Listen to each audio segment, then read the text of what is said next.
පිළිසිඳ ගැනීම වළක්වන විවිධ උපක්‍රම විවිධ ඖෂධ වර්ග විශේෂයෙන්ම ඖෂධ වර්ග පාවිච්චි කරනවට පසු කාලීනව කාන්තාවත් එක්ක වැඩි වෙලාවක් හැසිරෙන්න කියලා වෙළඳපොලේ විවිධ බෙහෙත් ඖෂධ වර්ග ආයුබෝවන් නිරෝගී දවසක් ප්‍රාර්ථනා කරනවා. පාරම්පරික හෙළවෙදකමේ නූතන සම්ප්‍රාප්තිය වෙල්නස් සිලෝන් ආයුර්වේද රෝහල මගින් සිදු කරන විශ්මයජනක ප්‍රතිකර්ම මාලාවේ තවත් එක් ප්‍රතිකර්මයක් පිළිබඳවයි අදත් මේ දැනුවත් කරන්න සූදානම. අපි කුඩා කාලේ ඉඳලා හරිම කැමති ආදරය කරන්න. ආදරය විඳින්න අපි කැමතියි. යෞවන වේට පාතබීමත් එක්ක විරුද්ධ ලිංගිකයන් කෙරෙහි ඇතිවෙන ආකර්ෂණයත් එක්ක පෙම්වතුන් පෙම්වතියන් විදිහට ආදරෙන් වෙලෙන අවස්ථා ඕනතරම් මේ සමාජයේ දක්නට ලැබෙනවා. ඉතින් මේ ආදරේ අවසාන ඵලය විදිහට විවාහයටපත් වෙන්න ඔවුන් තීරණය කරනවා. විවාහ වීමේ ප්‍රධානම අරමුණ මොකද්ද? නීත්‍යානුකූලව ඔවුන්ට අවසර හිමි වෙනවා යුවලක් විදිහට සතුටින් පෞල් ජීවිතයක් ගත කරන්න. පෞල් ජීවිතයේ සතුට රැඳිලා තියෙන්නේ දරුවෝ මත.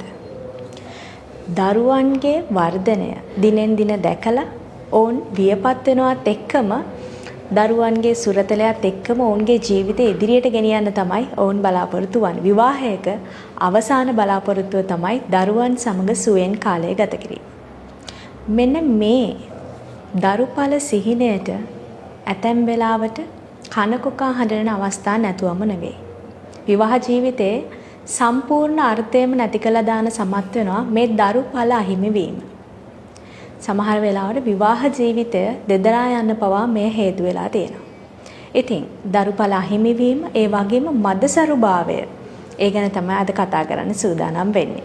ඉතින් ඒ සඳහා අද අපි එකතු කරගෙන ඉන්නවා මේ පිළිබඳව මේ දරුපල අහිමි වීමට මදසරුභාවයට ඔබට ස්ථිරසාර විසඳුමක් ලබා දීලා ඔබගේ දරුපල අහිමි වීම සඳහා නිසි ප්‍රතිකාර කරන්න සුදුසුම වෛද්‍යවරයා වාරියපොළ ශ්‍රී සුමංගල හිමියන්ගේ පරම්පරාවට ඥාතිකම් කියන පාරම්පරික හා ආයුර්වේද වෛද්‍ය D.W.L. රාජරත්න වෛද්‍යතුමන්. ඔබ කවුරුත් දන්නවා ඇති වාරියපොළ වෙද මහත්මයා කිව්වහම. ඉතින් එතුමා තමයි අපිත් එක්ක එකතු වෙලා ඉන්නේ. ආයිබෝවන්. අයිබෝන්. හොඳයි. ඉතින් වෛද්‍යතුමනි මේ අද මම කතා කරන්න හිතුවා මේ මදසරුභාවය හා දරුපල හැම්වීම ගැන. ඉතින් ඒ ගැන කතා කරද්දී වෛද්‍යතුමනි මොකද්ද මේ මදසරුභාවය? නැත්නම් දරුපල හැම්වීම කියන්නේ මොකද්ද මේ தත්ත්වය? දරුපල අහිමි වීම, දරුපල ප්‍රමාද වීම කියලා කොටස් දෙකකුත් තියෙනවා. එතනදී අපි ගන්නවා ඒක මුලින් ඉඳලා ගත්තොත් සාමාන්‍ය මේ උපතේ ඉඳලා දරුවන් අහිමි වෙන ඒ කියන්නේ ජන්ම වන්දයා කියලා කොටසක් ඉන්නවා කාන්තාවන් අතර, මෘත වන්දයා කියලා කොටසක් ඉන්නවා කාන්තාවන් අතර, ඊට අමතරව කාක වන්දයා කියලා ඉන්නවා.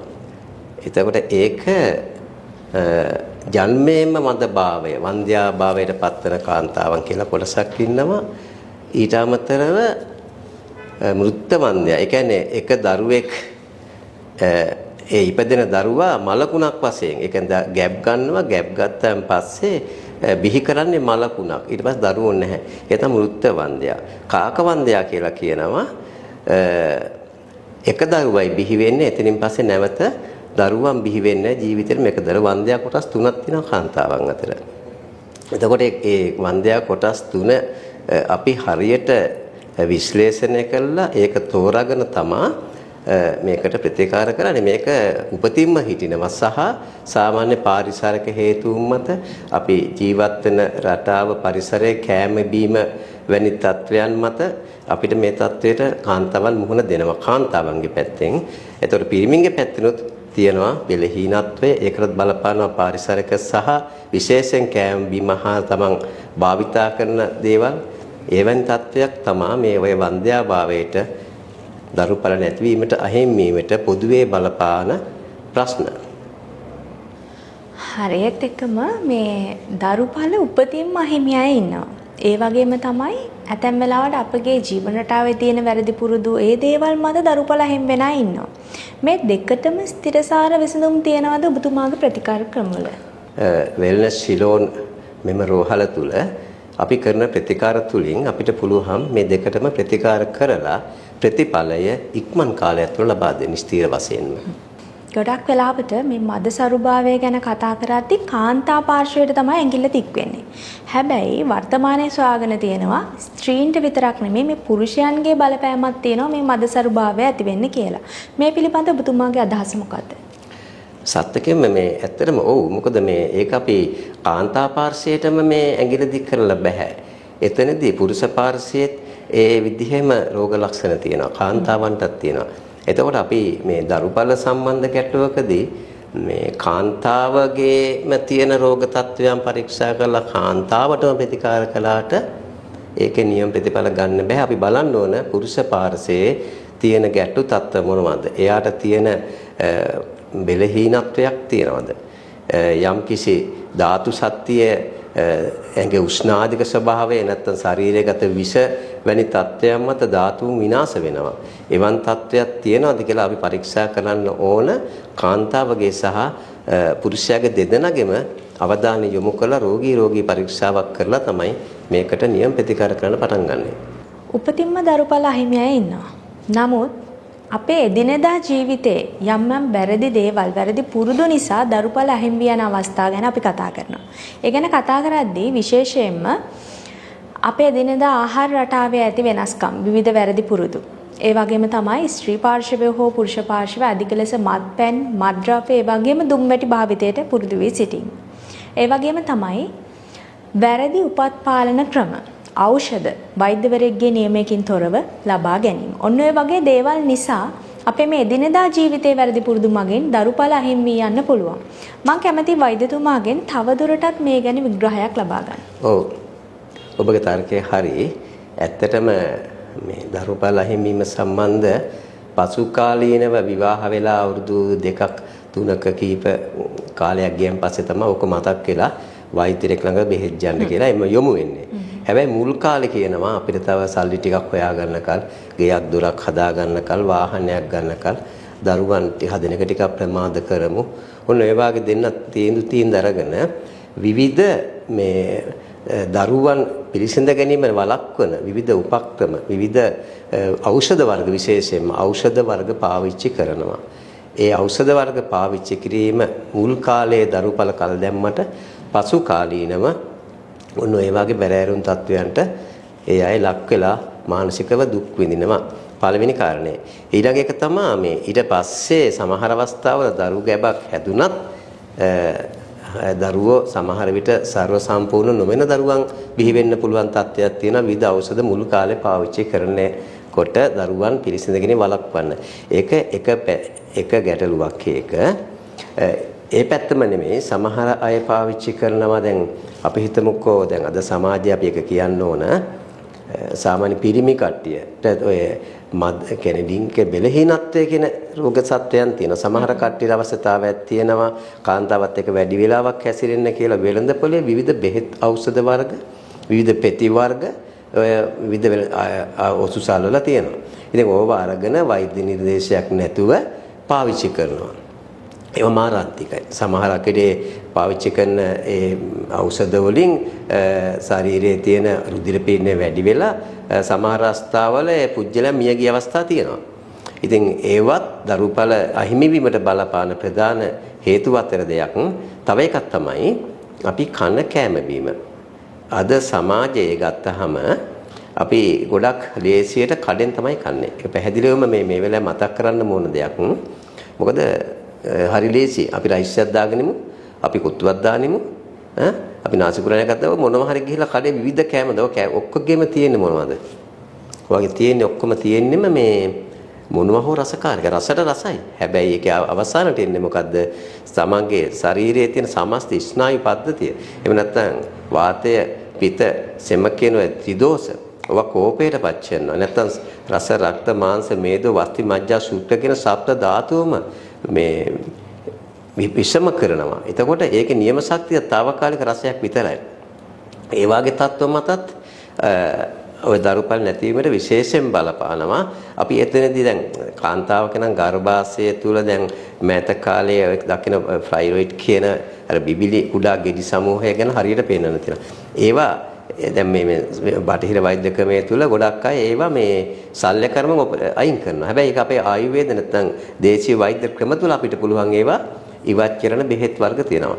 එතකොට එවන් තත්ත්ව ඇති වෙන්න හේතු වෙන්නේ අර වගේ විද කැම බීම පාවිච්චි. ඉතින් මම කියන්නේ දරුපල බලාපොරොත්තුෙන් ඉන්න නව යුවලකට විශේෂයෙන්ම බාහිර කඩෝලින් වෙළඳ සල්ලින් ගන්න કૃත්‍රිම කෑම, පැකට් කරපු කෑම, ටින් කරපු කෑම, ඔය වගේ දේවල් වලින් උපරිම වැළකිය යුතුමයි. සහ උසුහල් වල තියෙන විවිධ බෙහෙත් වර්ග විවිධ දේවල් ගන්නවා. මොකද විශේෂයෙන් ඔය ඒක කාලයක් රැඳෙන්න ඕන ශනික මෝචනයේ තියෙනවා.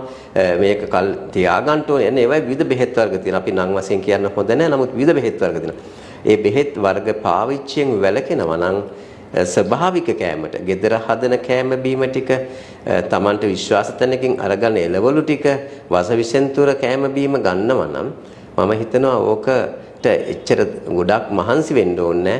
ප්‍රතිකාර අපිටම කරගන්න පුළුවන් මට්ටමක් එතන තියෙනවා. හොඳයි. ඉතින් දැන් දරුපල අහිමිවීම ගැන ගොඩාක් දේවල් කතා කරා. මදසරුභාවය ගැනත් වෛද්‍යතුමා දැනුවත් කරා. මේ වැඩසටහනේ විශේෂම කොටස තමයි ඔබ කවුරුත් බලා සිටින මොනවද මදසරුභාවයට, ඒ වගේම දරුපල ප්‍රමාද වීමට, අහිමි වීමට මොනවද තියෙන ප්‍රතිකාර ක්‍රම. ඒ වගේම වෛද්‍යතුමා එක්ක කතා කරන්න අභිචාර විදිත් තියෙනවා මේ දරුපල අහිමිවීම පිළිබඳව සහ උන්ට ඒ පිළිබඳ දරුවන් ලබා ගැනීම පිළිබඳව අභිචාර විදිත් තියෙනවා. ඒ වගේම ප්‍රතිකාර ක්‍රමත් තියෙනවා. අපි වෛද්‍යතුමාගෙන් දැනගමු මේව පිළිබඳව. ඔව් මේ මම මුලිනුත් කිව්වා සාමාන්‍ය වන්ද්‍යාභාවයට පත්වන ස්ත්‍රීන් 3 දෙනෙක් ගැන මූලිකවම අපේ පාරම්පරික පොත්පත්වල පරම්පරාවල කියවෙනවා. මම කලින් කිව්වේ අර ජන්ම වන්ද්‍යා, කාක වන්ද්‍යා, මෘත් වන්ද්‍යා කියලා. ස්ත්‍රීන් 3 කොටසකට බෙදෙනවා. අපි දැන් මෙතන විශේෂ බලන්නේ ස්ත්‍රී පාර්ශ්වය තමයි විශේෂ බලනවා.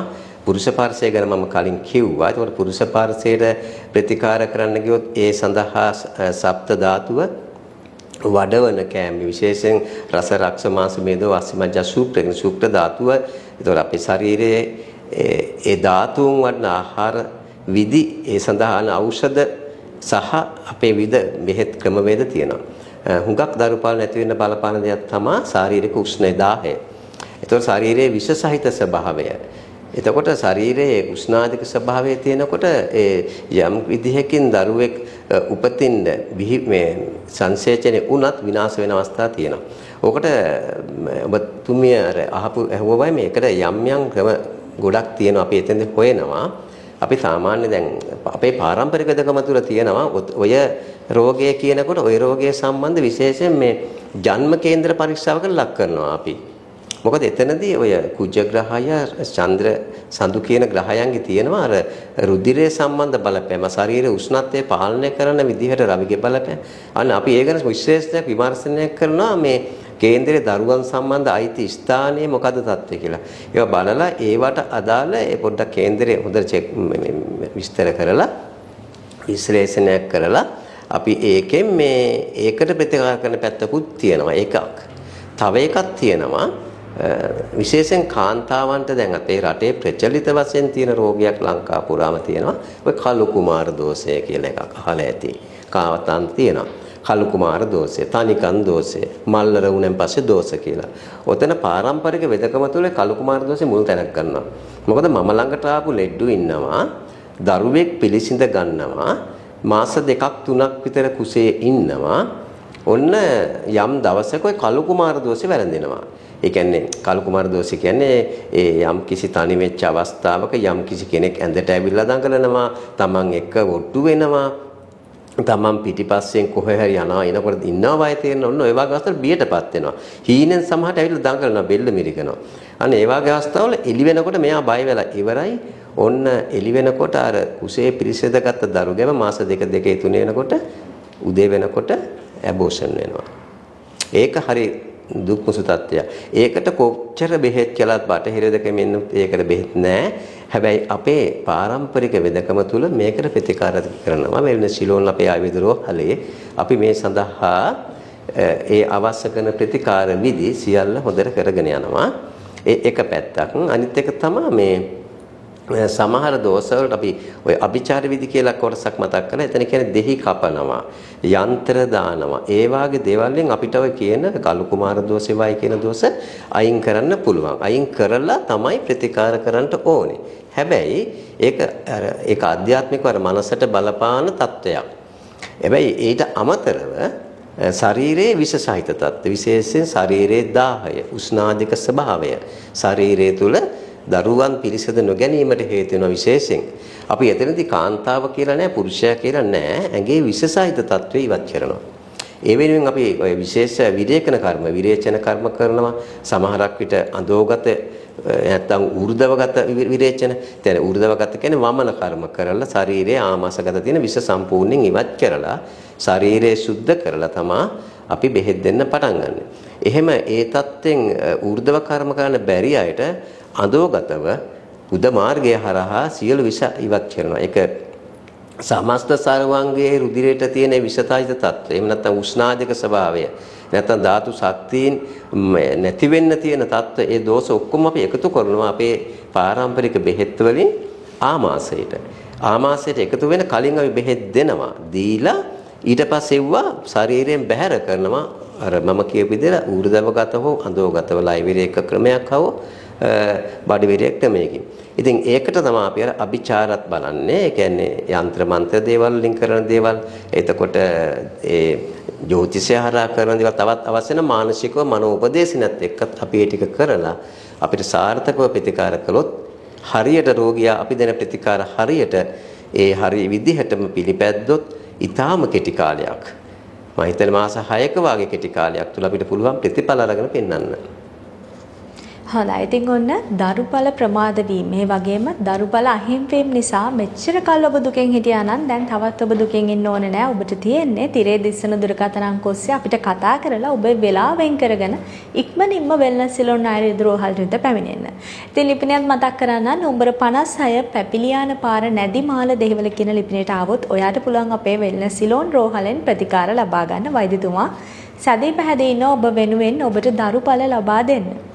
හොඳයි ඉතින් බෙහෙවින් ස්තුතියි වෛද්‍යතුමනි නැවතත් දවසක මේ වගේම වැදගත් වැඩසටහනකින් හමු වෙමු. සුබ දවසක්. සුබ දවසක් බොහොම ස්තුතියි. වෙල්නස් සිලෝන් ආයුර්වේද හොස්පිටල් නම්බර 56 පැපිලියාන පාර නැතිමාල දෙහිවල